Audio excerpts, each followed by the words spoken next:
কন্যা বাড়ি কোন গেরাও, গ্রাম ঠিকানা যদি জানিতাম, আমি তোমার বাড়ি ঘটক পাঠাইতাম, আমি তোমারে বউ বানাইতাম। তোমার এলোমেলো চুল আমার মন হইল ব্যাকুল, তোমার এলোমেলো চুল আমার মন হইল ব্যাকুল।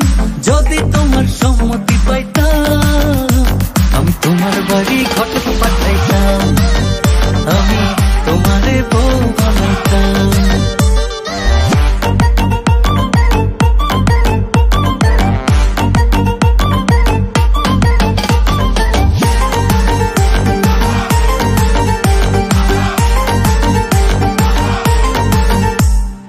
আসা যাওয়া পারা পারে লাগছে তোমায় ভালো, দেখতে দারুণ রূপবতী